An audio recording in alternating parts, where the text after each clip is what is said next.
Hi friends, welcome to Salem Morana's kitchen. இன்னைக்கு சேலம் மொரணாஸ் கிச்சன்ல என்ன பார்க்க போறோம் அப்படின்னா, இட்லி தோசைக்கு ஏற்ற மாதிரி ஒரு டேஸ்டியான ஒரு சாம்பார் தான் பார்க்க போறோம்.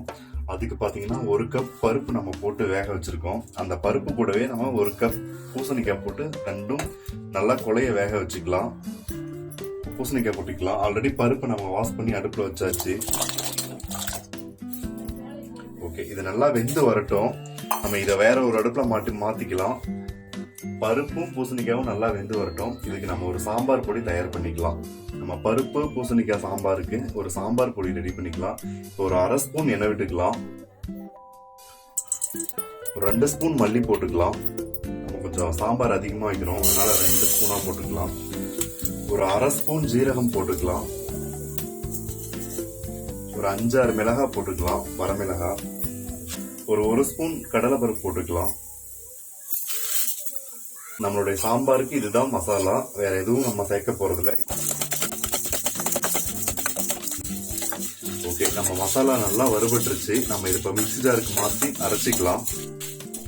இப்ப நம்ம சாம்பாருக்கு பாத்திரம் அடுப்புல வச்சுட்டோம். ஆயில் விட்டுக்கலாம். ஆயில் நல்லா காஞ்சிருச்சு. இப்ப கடுகு போட்டுக்கலாம். ஒரு 1/2 ஸ்பூன் சீரகம் சேர்த்துக்கலாம்.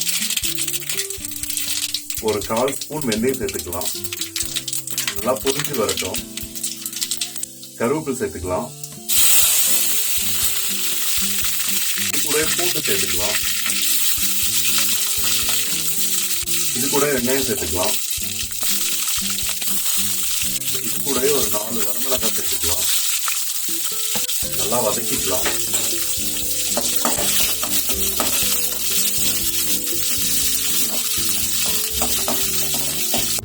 இதனோட நம்ம கொஞ்சமா பெருங்காய பொடி சேர்த்துக்கலாம். மஞ்சள் பொடி சேர்த்துக்கலாம். நம்ம வறுத்து அரைச்சு வச்ச ஸ்பெஷல் சாம்பார் பொடி இது கூடவே சேர்த்துக்கலாம். நல்லா கிண்டி விட்டுக்கலாம். நம்ம இது கூடவே உப்பு சேர்த்துக்கலாம்.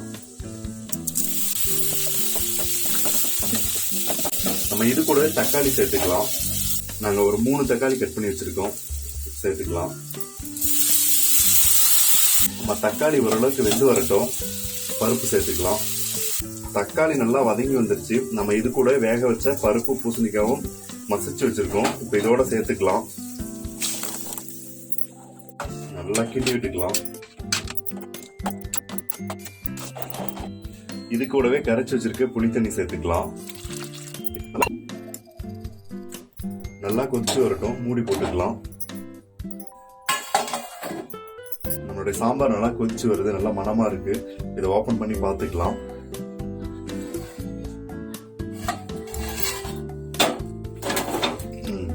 நல்லா கொதிச்சு நல்லா மணமா இருக்கு. கருவேப்பிலை தூவிக்கலாம். இது கூட கொஞ்சமா நெய் சேர்த்துக்கலாம். ஓகே, நம்மளுடைய சுவையான பூசணிக்காய் பருப்பு சாம்பார் தயாராயிடுச்சு. வாங்க சாப்பிடலாம். நம்ம பிளேட்டிங் பண்ணிக்கலாம்.